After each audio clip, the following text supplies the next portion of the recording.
السلام علیکم ناظرین، آج مارچ 7 اور جمعرات کا دن ہے۔ الیکشن کو ہوئے تقریباً ایک ماہ گزر چکا ہے، لیکن پاکستان میں دھاندلی کی بازگشت ابھی بھی سنائی دے رہی ہے، اور نہ صرف پاکستان میں بلکہ پاکستان سے باہر بھی دنیا اب پاکستان میں انتخابی دھاندلی کی تحقیقات کا مطالبہ کر رہی ہے۔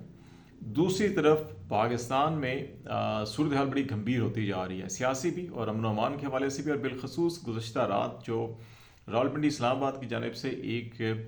اعلامیہ جاری کیا گیا، اور پھر ایک ویڈیو بھی سامنے آئی کہ اڈیالہ جیل کے پاس سے 3 دہشت گرد جو افغان اوریجن ہیں وہ پکڑے گئے ہیں، اور ان کے پاس سے خودکار ہتھیار، ہینڈ گرنیڈ، بارودی سرنگیں، IED اور دیگر جو اسلحہ ہے وہ برآمد کیا گیا، اور ان کے پاس سے اڈیالہ جیل کا نقشہ بھی برآمد کیا گیا، اور پولیس کا ہی خیال ہے کہ یہ دہشت گرد جو ہے کہ وہ اڈیالہ جیل پر حملہ کرنے کا ارادہ رکھتے تھے اور اس کو تباہ کرنا چاہتے تھے۔ اب اڈیالہ جیل میں عمران خان صاحب قید ہیں، اور اس سے پہلے بشپ بی بی کو بھی سزا ہوئی، اور ان کو اڈیالہ جیل نہیں رکھا گیا، ان کو کہا گیا جی کہ یہاں پہ سیکیورٹی کنسرن ہے، ان کو بنی کالا رکھا گیا،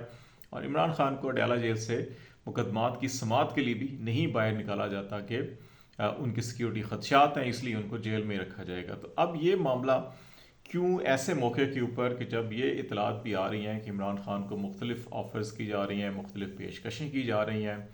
اور وہ کوئی پیشکش قبول کرنے کے لیے تیار نہیں ہے، وہ اپنے موقف کے اوپر قائم ہے، تو ایسے حالات کے اندر یہ خبریں آنا کہ دہشت گرد پکڑے گئے ہیں اور ان کے پاس سے اس قسم کا جدید ترین اسلحہ پکڑا گیا، نقشہ پکڑا گیا، اور جی کہ اڈیالہ جیل کو کوئی تباہ و برباد کرنے کا منصوبہ بنایا گیا تھا۔ بہت سے لوگ اس میں کیا سرائی بھی کی جا رہی ہے، مفروضے بھی کیے جا رہے ہیں، اس کا انالیسس بھی کیا جا رہا ہے۔ پھر جو ویڈیو جاری کی گئی اس کے اوپر بھی بہت سے سوالات اٹھائے جا رہے ہیں، جس قسم کی بلڈنگ بظاہر نظر آ رہی ہے اور جس قسم کا حلیہ دہشت گردوں کا نظر آ رہا ہے، اور ان کے جوتوں سے لے کے کپڑے اور کپڑوں کے ساتھ ساتھ جو پولیس اہلکار نظر آ رہے ہیں جو ان کو بڑے اہتمام کے ساتھ پکڑ کے باہر لا رہے ہیں، تو کسی پولیس اہلکار کے پاس کوئی جدید اسلحہ یا خودکار اسلحہ نہیں ہمیں نظر آیا کہ اگر آپ نے اتنے بڑے دہشت گرد کوئی ایسی انٹیلیجنس ملی تھی اور ایک کارروائی کرنی تھی تو پھر ڈیفینیٹلی آپ کو سیکیورٹی کارڈن آف کرتے ہیں، آپ کسی بھی ممکنہ جوابی کارروائی کی صورت میں آپ مکمل طور کے اوپر مسلح ہو کر جاتے ہیں اور ہر طرح کی حفاظتی اقدامات لے کر جاتے ہیں۔ لیکن جو ان لوگوں کو پکڑ کے باہر لایا جا رہا ہے تو اس میں جو پولیس اہلکار ہمیں نظر آ رہے ہیں وہ اس آپریشنل تیاری میں نظر نہیں آ رہے، بلکہ یونیفارم میں تو ہیں لیکن آپریشنل تیاری میں نظر نہیں آ رہے۔ تو اس لیے بہت سے لوگوں کا خیال ہے کہ یہ ابھی صرف جو ہے کہ کچھ انڈیکیشنز دی جا رہی ہیں، شاید یہ اصحاب کی جنگ جو ہے کہ وہ ابھی تک چل رہی ہے اور عمران خان کو توڑنے کی کوشش کی جا رہی ہے کہ اصحابی طور کے اوپر، نفسیاتی طور کے اوپر ان کے اوپر دباؤ بڑھایا جائے اور وہ ان شرائط کے اوپر تیار ہو جائیں جو ان کے سامنے رکھی جا رہی ہیں، لیکن عمران خان صاحب نہیں تیار ہو رہے۔ تو وہ شرائط کیا ہے؟ وہ شرائط یہی ہے کہ آپ جو ہے کہ یہ الیکشن کے نتائج کو تسلیم کر لیں، آپ KP کے اندر حکومت کریں۔ باقی 9 مئی کے حوالے سے پہلے بھی چیزیں ساری سامنے ہیں، جو بھی ہے اس میں عمران خان نے بھی کہا کہ بالکل کہ 9 مئی کے جو ملزمان ہیں ان کو جو بھی آپ کے پاس شواہد ہیں عدالتوں میں لے کے جائیں، وہاں پہ اگر سزا بنتی ہے سزا دیں۔ اور ابھی اعتزاز احسن صاحب نے بھی جو فوجی عدالتوں سے متعلق ایک پٹیشن تھی اس پہ سپریم کورٹ سے رجوع کیا اور کہا جی کہ اس کو اسی ہفتے میں جو 18 مارچ سے شروع ہو رہا ہے اس تک جو ہے کہ اس کو لگائیں، اور جو فوجی عدالتوں کو پہلے کیونکہ کام سے روکا گیا تھا، آپ کو یاد ہوگا، پھر ابھی 6 رکنی بینچ بنا تھا جس نے یہ کہا جی کہ آپ ہیئرنگ کر لیں لیکن حتمی فیصلہ نہ دیں۔ تو اب یہ صورتحال بھی چل رہی ہے، لیکن اس میں سب سے اہم چیز جو ہے کہ ابھی ہم نے کل بھی یہ بات کی تھی کہ سعودی سفارتکاری اور کچھ لوگ یہاں سے گئے، پھر سعودی سفیر کی صدر عارف الوی سے ملاقات، تو یہ ساری چیزیں کچھ قسم کی انڈیکیشن کر رہی ہیں کہ ابھی بیک وقت کو 2-3 محاذ کے اوپر چیزیں چل رہی ہیں، اور ابھی کوئی صورت بنتی نظر نہیں آ رہی کہ بہت لاجیکل کنکلوژن کی طرف جو ہے کہ فوری طور کے اوپر ہو، لیکن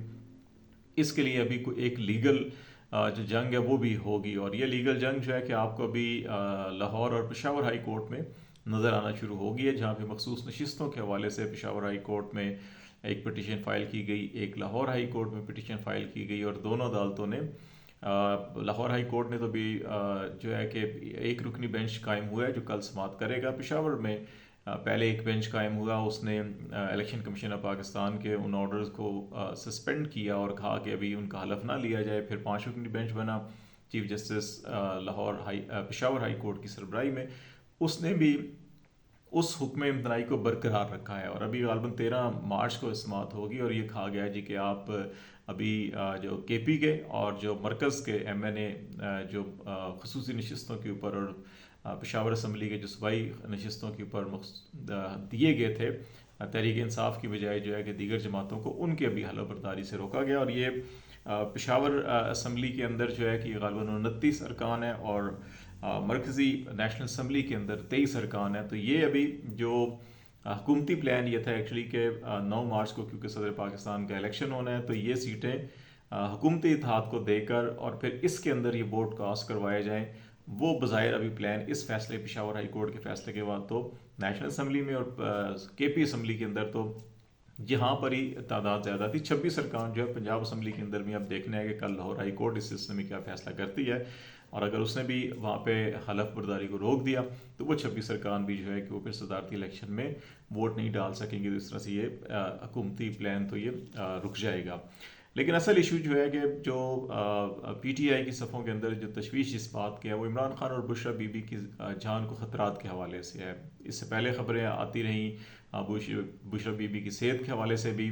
اور ابھی اسلام آباد ہائی کورٹ میں درخواست تھی اور اس پہ اسلام آباد ہائی کورٹ نے بھی حکم دیا ہے کہ آگے بنی گالہ کو دیکھا جائے، وہاں پہ حالات دیکھے جائیں کہ جو سب جیل قرار دیا ہے کہ وہاں پہ کنڈیشنز کیسی ہیں. دوسرا یہ بھی اسلام آباد ہائی کورٹ نے سوال اٹھایا کہ کیا سب جیل بناتے ہوئے جس گھر کو یہ سب جیل ڈکلیئر کیا گیا اس کے مالک سے اجازت لی گئی یا بغیر اجازت کے یہ بنا دیا گیا. تو اس میں بھی ابھی اجازت نہیں ہے، یہ چیز سامنے آئی ہے. تو اس لیے یہ بھی خیال کیا جا رہا ہے کہ اس کو بھی سب جیل ڈکلیئر کیا گیا، اس کو ختم کر دیا جائے گا، اور بشرا بی بی کے لیے آرڈر آ سکتا ہے کہ وہ ڈیالہ جیل جائیں، اور وہ چاہتی بھی ہیں وہ ڈیالہ جیل ان کو رکھا جائے. تو یہ صورتحال جو ہے کہ تشویشناک اس حد تک ضرور ہے کہ اس سے پہلے بھی اڈیالہ جیل کے پاس سے آپ کو یاد ہوگا کہ کچھ عرصہ پہلے بھی کہ وہاں پہ ایک مسلح شخص کو پکڑا گیا تھا. تو اب یہ چند دن پہلے اڈیالہ جیل کے اندر یہ خبر آئی تھی کہ وہاں قیدیوں کی لڑائی ہوئی اور ایک قیدی جو ہے کہ وہ جاں بحق ہو گیا اور کچھ زخمی ہوئے. تو اس قسم کی جو اطلاعات وقفے وقفے سے آ رہی ہیں، اس میں تحریک انصاف کی صفوں کے اندر تشویش ضرور ہے. لیکن میرا خیال ہے کہ حکومت صرف اس وقت جو ہے کہ ٹیکٹس یوز کیے جا رہے ہیں کہ اپنی شرائط کے اوپر کچھ چیزیں طے کی جائیں. نیشنلی انٹرنیشنلی پریشر بہت زیادہ اس وقت حکومت کے اوپر ہے، ایک تو الیکشن دھاندلی کے حوالے سے بھی، اور دوسرا اوور آل سچویشن جو ہے اس حوالے سے بھی، پولیٹیکل رائٹس اور ہیومن رائٹس کے حوالے سے بھی. اس میں جو اور بڑی اہم ڈیولپمنٹ ہوئی ہے وہ یورپی پارلیمنٹ کے اندر 2 پٹیشنز فائل کی گئی ہیں. ایک جو ہے کہ پاکستان میں الیکشن ریگنگ کی تحقیقات کا مطالبہ کیا گیا ہے، اس کو ایکسیپٹ کیا گیا، اور اس کو ڈائری نمبر بھی 0261/2024 جو ہے یہ دیا گیا ہے. اور ایک دوسرا بشرا بی بی کی زندگی کو جو خطرات ہیں اور تھریٹس ہیں اس کے حوالے سے بھی ہے کہ اس کی تحقیقات ہونی چاہیے، اور یہ